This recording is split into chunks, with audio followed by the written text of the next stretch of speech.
Depuis 4 ans, j'interviens pour dénoncer en Belgique le comportement des élus et de nos ministres. J'ai donc normalement l'habitude de voir des guignols, mais là, je viens de me rendre compte qu'il y avait actuellement en France un type que l'on appelle ministre de l'Intérieur et qui est le champion du monde, toute catégorie des guignols politiques. Cet homme, c'est Manuel Valls. Et c'est à lui que je souhaite m'adresser dans cette vidéo.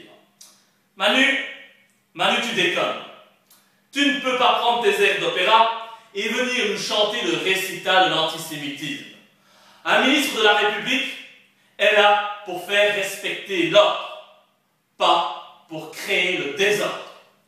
Manu, tu crées le désordre. Tu crées le désordre, mon vieux. Avant que tu ne te décides de t'en prendre à mon ami Dieudonné, tout se passait bien. Tu faisais ton petit cirque pour arriver doucement mais sûrement à Matignon tout en prêtant allégeance à Israël, et nous pouvions écouter ce grand artiste qu'est Dieudonné et rigoler de ses sketchs pour oublier toutes ces conneries que ton gouvernement nous fait avaler et les horreurs de l'actualité. Mais là, depuis quelques semaines, tu exagères, Manu. Oui, je te le dis, tu exagères. Tu te fais passer pour un protecteur de la démocratie, mais tu ressembles de plus en plus, je tiens à te le dire, à un petit dictateur. Un petit dictateur sans grand charisme qui plus est. Tu n'aimes pas les quenelles, Manu. C'est ton droit. C'est ton droit de ne pas aimer les quenelles. Mais bon Dieu, fous-nous la paix. Tu n'aimes pas l'humour intelligent. C'est ton droit, Manu. On ne t'empêche pas d'aller voir Tim Sitoussénoun à l'Olympia. Tu vois des antisémites partout et tu préfères Israël à la France. C'est ton droit. Mais vas-y alors, Manu. Va rejoindre ta patrie de cœur. On ne te retient pas, tu sais.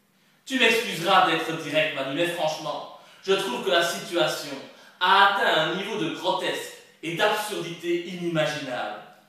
Manu, tu nous donnes des leçons de démocratie, et en même temps tu veux interdire les spectacles d'un humoriste. Sans passer par la justice. Mais ça veut dire quoi, ça, Manu? Qu'est-ce que ça veut dire, ça? Ça y est? Pour toi, la justice, c'est devenu facultatif? Tu crois que parce que tu as été élu et que tu es ministre, tu as tous les droits? Tu crois que tu peux faire tout ce que tu veux derrière ton bureau? Allez, Manu, je te le dis, hein, reprends-toi. Parce que si tu continues comme ça, on va croire que c'est toi le fasciste. Parce qu'entre Dieudonné et toi, désolé à mon vieux, mais je n'en vois qu'un seul qui porte atteinte à la liberté. Et si tu étais honnête, oui, je sais, Manu, c'est dur, c'est très compliqué pour un socialiste d'aujourd'hui. Mais quand même, si tu étais honnête, tu dirais que Dieudonné, dans ses spectacles, se moque de toutes les communautés, avec bon goût.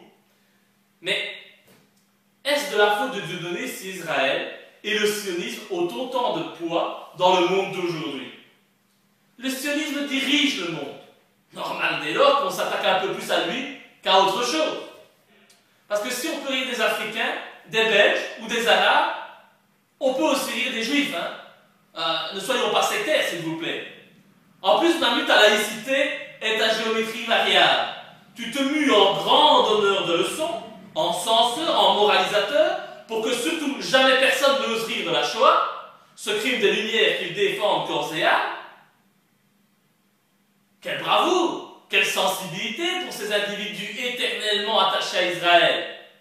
Il faut bien dire qu'il ne faut jamais oublier ce qui s'est passé il y a 70 ans quand même. C'est-à-dire que plus on s'éloigne de ce tragique événement qui appartient au passé, plus il faudra commémorer, pleurnicher, censurer ceux qui se disent qu'il serait peut-être temps aujourd'hui de regarder vers l'avenir. Parce que ça, tu es fort.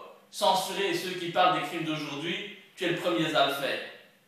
Tu nous parles de la Shoah, mais tu fais partie d'un gouvernement qui menace des civils aux 4 coins du monde, de l'Afrique et du Moyen-Orient. Tu nous parles de lutte contre le racisme, alors que ton président Hollande, je sais, tu as envie de le remplacer. Ce ne serait pas une grande perte, mais pour remplacer par toi, oh mon Dieu, j'espère que ça n'arrivera jamais. Eh bien, ton président Hollande, il estime qu'il ne faut pas indemniser les victimes de la colonisation. Par contre, pour indemniser les Juifs, là, tu es le premier. Eh oui, c'est vrai. Il paraît que des millions de Juifs ont été assassinés durant la Seconde Guerre mondiale. C'est triste. C'est triste. C'est certain. On en dit ce qu'on vient. Mais dis-moi, Manu, tu n'es pas bête, tu n'es pas con quand même.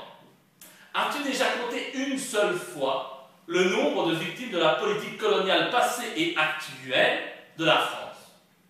Rajoute à ce nombre les victimes de ton allié israélien en Palestine. Fais le compte et tu te rendras compte que c'est bien plus que le nombre de victimes de la Shoah, tu sais.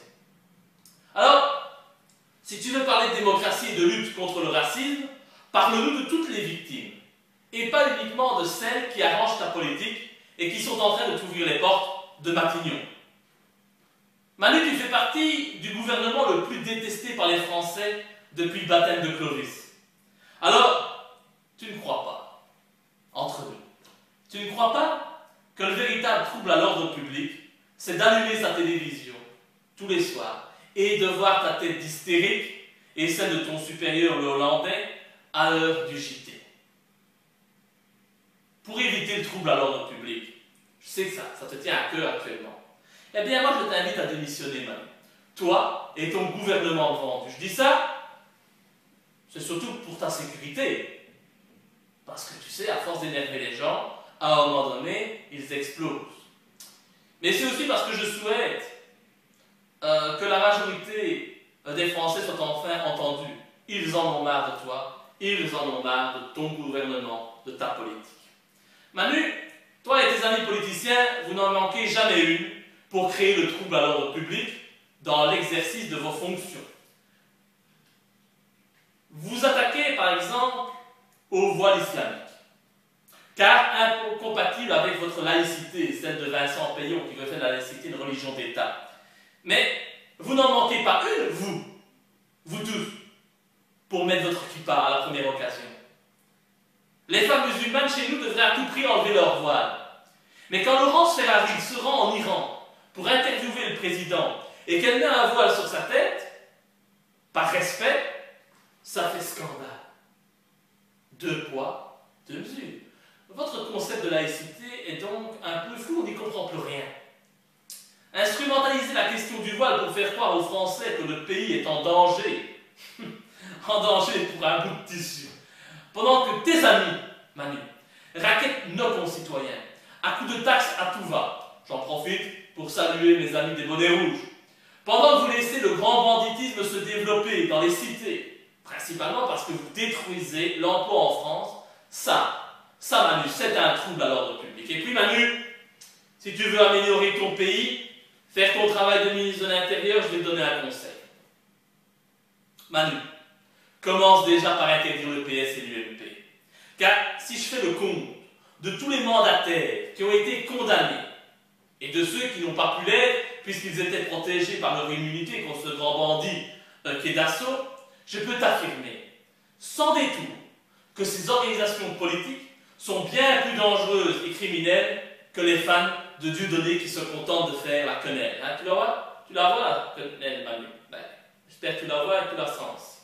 Parce que censurer un humoriste, censurer la quenelle, un geste qui est désormais entré dans le patrimoine culinaire français, ce geste qui veut tout simplement dire, Manu, qu'on emmerde le système, ce système que tu défends et duquel tu n'es qu'une marionnette, alors que l'emploi, la sécurité, la santé publique, les valeurs morales s'effondrent à vitesse grand V en France, ça, c'est un trouble à l'ordre public.